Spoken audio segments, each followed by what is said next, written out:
Bonjour à tous. Aujourd'hui, on va quitter un peu la haute montagne pour un cross au sud dans les trois cantons historiques du Buech. Alors là, fini la neige et les sommets himalayens, on est plutôt dans des paysages typiques de Provence et de la Drôme, avec une multitude de petits massifs qui dépassent rarement 1500 mètres, mais des plages qui peuvent malgré tout rester assez généreux, même tard dans la saison. Le Buech, c'est une rivière dont la source se trouve au nord dans le vallon de la Jarjate, à côté du col de la Croix-Haute, et c'est un endroit assez remarquable pour la frontière climatique qu'il représente entre les Alpes du Nord et les Alpes du Sud. On voit d'ailleurs très bien la végétation et bien sûr la météo évoluer au fur et à mesure qu'on descend le Buech en direction de Laragne et de Sisteron. Le plan de vol, c'était un triangle d'un peu plus de 100 km qui passe au nord par la Toussière, au niveau de Luz-la-Croix-Haute, puis une descente du Buech en passant par Serres, le Rocher de Beaumont et la montagne de Chabre qui domine Laragne, et enfin une remontée au nord vers le Saint-Genis et la montagne d'Aujour pour boucler au point de départ par la montagne d'Oule au-dessus de Veynes. 2 semaines avant, je m'étais fait planter au Rocher de Beaumont sous un énorme cume qui avait éteint toute la vallée. Ça m'avait donné l'occasion de faire un peu de tourisme en découvrant le très joli village de Lagran, pas loin d'Orpierre. Mais bon, ce jour-là, j'avais une navette pour me ramener, ça aide à être philosophe et à profiter des vaches. Et donc aujourd'hui, pas de récup, et donc pas mal de stops ou de marche pour rentrer si ça se passe pas bien.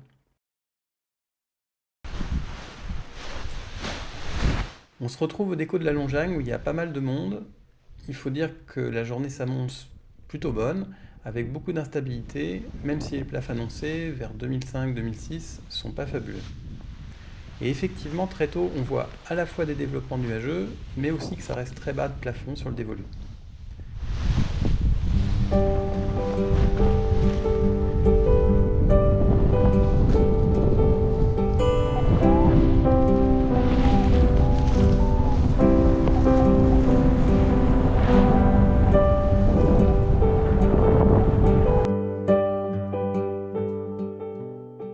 Donc start à midi, et il me faut une dizaine de minutes pour m'extraire vers 2004 sous un beau cume au nord-est du déco.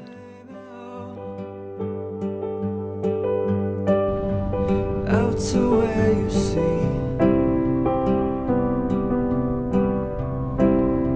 the color of the world.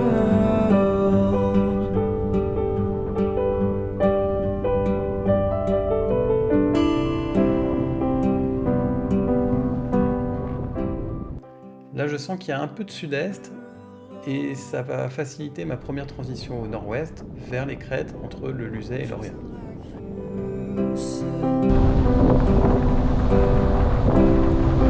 Cold, cold world.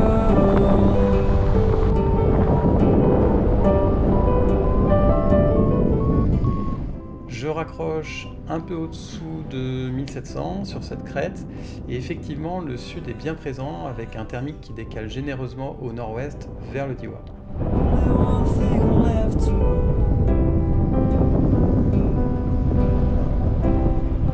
Je vous cache pas que se faire planter là, c'est une mauvaise idée en termes de temps à passer pour revenir à la maison. On est à seulement 10 km du déco, à vol d'oiseau, mais revenir par la route, c'est 60 bornes de tortillard infernales, et il y a plus de sangliers et de cerfs que d'humains dans ce vallon, donc ça promet beaucoup de tourisme. Bref, je m'applique à pas perdre mon thermique et faire une belle laisse sous les nuages pour revenir sur la Toussière, qui est le point le plus au nord de mon parcours. you were the boat that bridged in its current. We will never be the change of the weather and the sea, and you knew that. Au passage, on voit bien sur le versant Jarjate, en face, que les plafonds sont vraiment bas et qu'il y a déjà pas mal de développement nuageux. En fait, il a plu en fin d'après-midi la veille et il y a encore pas mal d'humidité à évacuer sur le dévolu, là où le côté d'Iwa est nettement plus sec. Ça fait une différence d'au moins 300 mètres entre les plafonds de part et d'autre de la vallée, et globalement, un peu partout, ça va créer des différences de plafond bien marquées. Je pousse un peu plus loin à la Toussière pour me mettre sur le bord du nuage et commencer ma remontée face au vent en longeant la frontière entre la surface à l'ombre et la surface au soleil. Là, je suis quand même bien contré. Localement, je dois avoir 20 km/h face à moi, donc j'écrase bien l'accélérateur en cherchant à flotter au maximum sous le nuage jusqu'au Luzet. Arrivé là, je trouve un bon pétard qui monte presque à 2008, ce qui est idéal pour traverser le col de la Haute-Baume et raccrocher sur les crêtes du Rocher de la Pierre.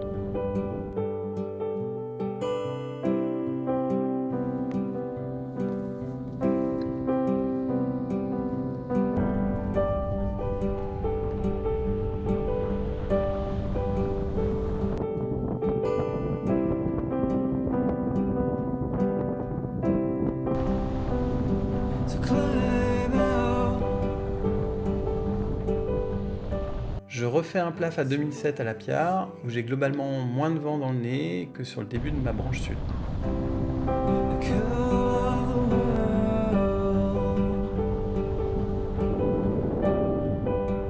Un rebond au-dessus de Sigottier avant d'arriver sur le rocher de Beaumont avec beaucoup plus de marge que lors de ma tentative précédente.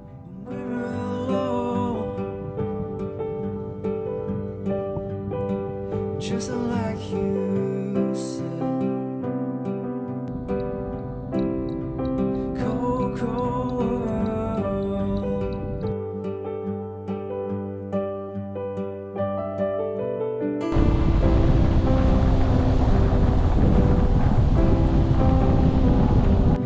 Life lasts. Only one thing left to rule. Je passe le Suillet au-dessus d'Orpierre à 2005 et je pars pour la transition sur la montagne de Chab sur laquelle j'arrive vers 1008.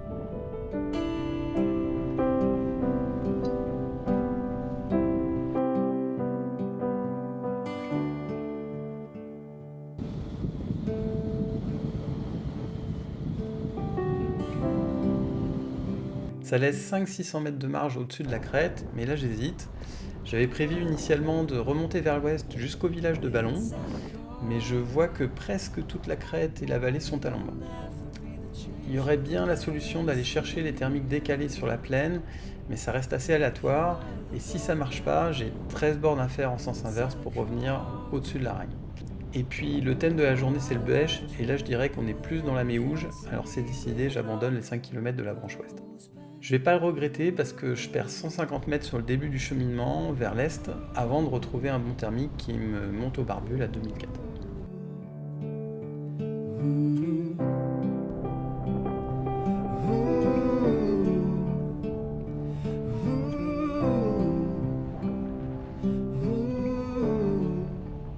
Là j'attaque la transition vers la montagne de Saint-Genis et cette fois j'ai le vent pour moi. So climb out. Je me retrouve à creuser à 65 vers les faces sud et les gros cumulus qui dominent ce parfait spécimen de synclinal. Et d'ailleurs au centre du synclinal, il y a un joli cirque bien préservé mais qui offre pas beaucoup de possibilités d'atterrissage, donc je prends de la marge pour traverser sur la deuxième crête. We're alone. Just like you said. Last year to learn.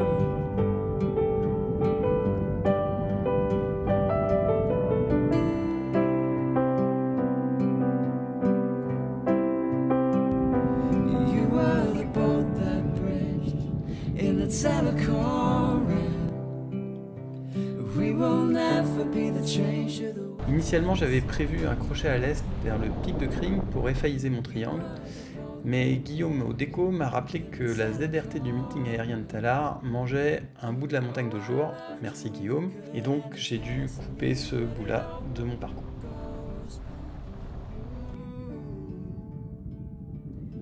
Je me jette donc directement sur le sommet de la montagne d'Aujour. Là, je tombe sur un missile à 7 mètres secondes qui me colle au plafond vers 2007 et j'enchaîne sur la transition vers la montagne bleue. In the telecurrent, we will never be the change to the weather and the sea, and you knew that. You were the boat that bridged in the telecurrent. Sur roule, curieusement, il n'y a pas un nuage et je trouvais effectivement qu'un thermique bien mou qui me remonte d'à peine 200 mètres. Mais je pense que ça me suffit pour rentrer sur la Longagne.